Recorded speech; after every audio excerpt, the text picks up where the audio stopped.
Hello, my friends, and welcome back. Thank you very much for being with me again today. If someone calls for your assassination, God forbid, could you call for the same thing for the guy who calls for your assassination? Well, I have here an article with a guy from Ukraine who I featured in two other videos. I'm pretty sure I did. Who on two occasions called for Ukraine to get nuclear weapons. I wonder why.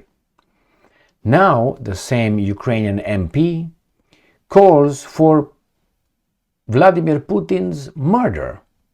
And he's doing this at the Council of Europe. Do you think that's acceptable?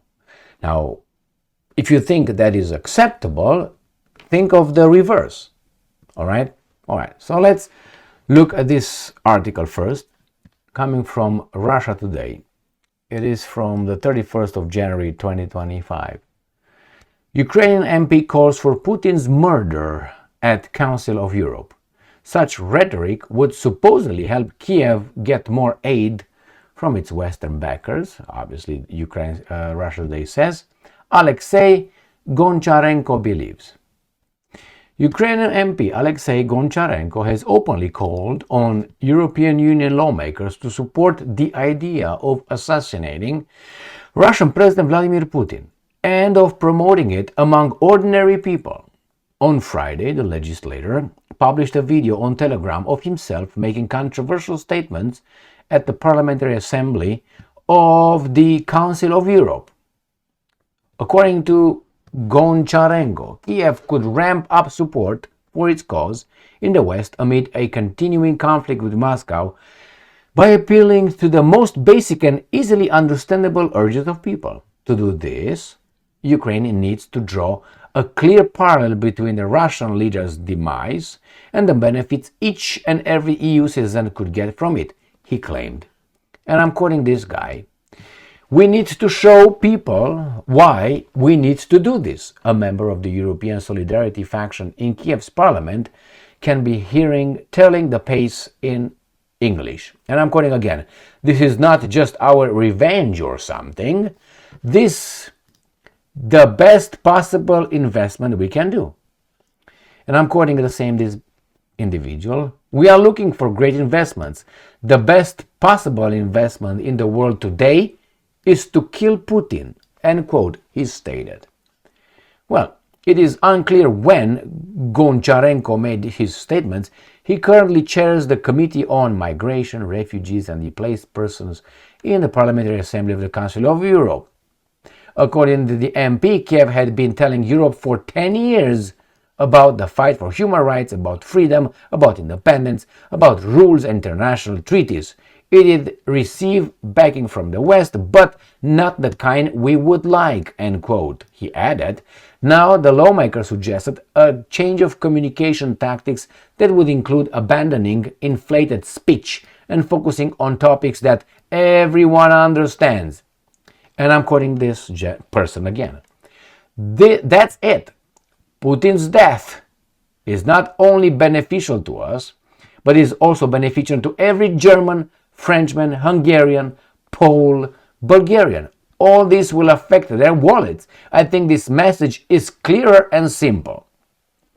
Now, if you look at this statement, then why not go for the billionaires? Let's say we are in United States of America. I think going after the billionaires, according to this logic promoted by this guy, if you go and take care of the billionaires, that will benefit all of us because we get their money. But hey, is it illegal? Now, we can argue that, Ukraine is at war with Russia. I mean, this person is not an imbecile. Goncharenko is not an imbecile. He knows exactly who started this and who promoted this and who supported this and who financed what's going on in Ukraine. And he knows Putin is there because NATO got into Ukraine. He knows that. I mean, he's not a baboon after all. Or is he? Nevertheless, calling for the killing of another leader of a country who has nuclear weapons, what do you think the reaction of the Russians should be?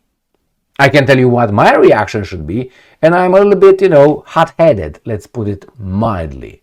That guy would go and see Jesus, probably. According to I don't know, you want to take me out? What am I supposed to do? So this person, who's an MP, elected official in the Ukrainian parliament, he makes this kind of statements. What are the Russians supposed to do? Do you support that? Now, if you support that, then you would support other countries that could portray or assign other leaders as being their enemies and say the same thing. Let's say someone will say the same thing about, let's say, the Prime Minister of Israel or the President of the United States of America, for that matter. Let's say someone in the Middle East saying, you know what, these guys attacked us for so far. Let's say the guys in Iraq, the guys in Afghanistan, the guys in Libya, the guys in how do you call those guys, man? Serbs. Let's say the Serbs. They say that. Well, they bombarded us in 1991, 1999. So I think, doing that will benefit a lot of people. A lot of wars would have been avoided maybe if, Bill Clinton would have gone to see Jesus. Is that appropriate behavior? That guy is in the European Union's Council speaking or something? I don't know. My point here is this speech, however we want to take it, is unacceptable, because even in the society, let's say you live in the United States of America, if someone has committed a crime, you don't go and shoot the guy. There are laws, there are authorities that will deal with that. And then he's going to be put in front of a court of law, right? He will have the chance to defend himself, and so on. And if you have the evidence to find him, and a jury and the judge will find him guilty, then so be it. So far, you have an international criminal court in The Hague who issued an arrest warrant for Vladimir Putin. But they also issued an arrest warrant for Israel's Prime Minister Benjamin Netanyahu. Now, if we go by its authority, they both should be arrested and brought in front of the Hague, the court of The Hague. The problem is the Americans, who are very just, said that they sanction the judges and the people who issued the arrest warrant, against only Netanyahu, not Putin. Why is that? Well, we know why. My point is this. If you call for my elimination, what am I supposed to do? Remember when the Americans after September 11, 2001 said, you know what? We can't wait. It's an imminent danger that we are facing. Saddam Hussein has weapons of mass destruction. He has them. And he's ready to use them right now. So what do? Do you wait until he launches those towards you, or you conduct a preemptive strike on Iraq? What did they do? They attacked Iraq. So based on that, should the Russians preemptively take care of Goncharenko? I mean, Goncharenko wants to take care of Putin. What is Putin supposed to do?